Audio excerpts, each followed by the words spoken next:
Concerne la problématique du cordon Nanga, il l'a dit lui-même. Le président français l'a dit, et c'est une chose qui était connue. C'était la première passation pacifique du pouvoir. Il n'y a aucune balle qui a tiré. Il y a des choix qui ont été opérés. Et je pense que M. Tshisekedi a privilégié de l'héritage du nom de son père, de telle sorte que les Congolais ont toléré à ce moment-là qu'il soit président, mais pas parce que c'était lui, mais parce qu'il s'appelait Tshisekedi. Parce que son père, pendant 30 ans, a investi dans la constance, dans la lutte non violente, et malgré qu'il savait qu'il ne l'avait pas voté, il s'était dit, bon, peut-être qu'avec lui, ça pourra fonctionner. Et malheureusement, c'est pire qu'avec Kabila. Donc, on peut avoir des discussions à longueur de journée. Ici, moi, ce que je vous dis, c'est quoi? C'est que si un Chinois arrive dans l'AFC pour nous dire qu'il est prêt à nous aider pour que notre Congo soit pacifié, pour qu'à l'Est, il n'y ait plus de viol, pour que le Congo soit mieux géré, pour que les finances publiques soient mieux gérées, pour que la liberté d'expression soit garantie, ce qui n'est plus garanti aujourd'hui, moi, Jean-Jacques Mamba, je vais l'accueillir. Donc la question n'est pas qui soutient qui, parce que M. Kagame est le frère du président de la République. Il fait ce qui est bon pour son pays. Ce qui doit être fait pour son pays, il le fait. Le président du Tshisekedi dit ce qui devait être fait pour son pays ne le fait pas. Et je vais vous comparer ces deux personnages. Vous avez un, c'est le président Kagame, qui dit la sécurité du Rwanda d'abord, et vous avez l'autre, c'est M. Tshisekedi qui dit le peuple d'abord. Le président Kagame qui parle de sécurité d'abord, il prend son fils, il l'enrôle dans l'armée.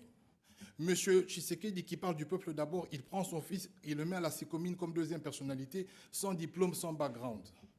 Comment voulez-vous chaque fois vénérer, parler de Kagame comme s'il n'a pas autre chose à faire?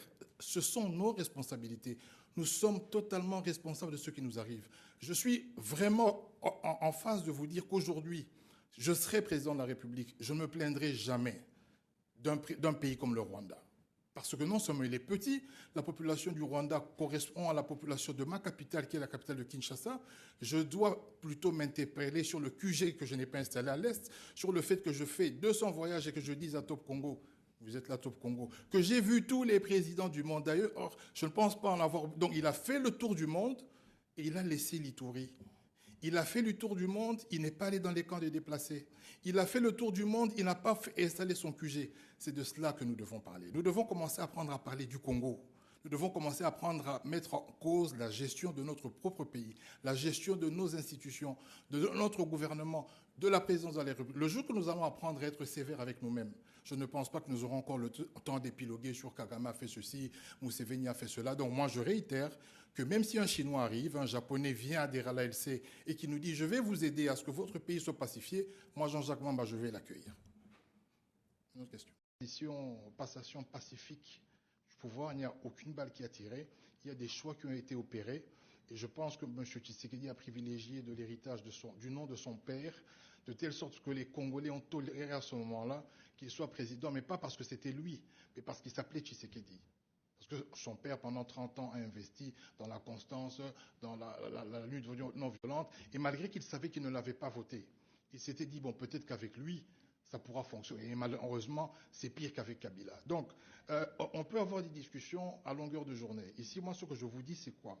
C'est que si un Chinois arrive dans l'AFC pour nous dire qu'il est prêt à nous aider pour que notre Congo soit pacifié, pour qu'à l'Est, il n'y ait plus de viol, pour que le Congo soit mieux géré, pour que les finances publiques soient mieux gérées, pour que la liberté d'expression soit garantie, ce qui n'est plus garanti aujourd'hui, moi, Jean-Jacques Mamba, je vais l'accueillir.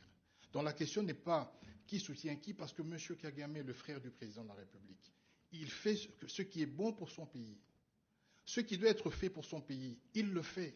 Le président du Tshisekedi dit ce qui devait être fait pour son pays ne le fait pas. Et je vais vous comparer ces deux personnages.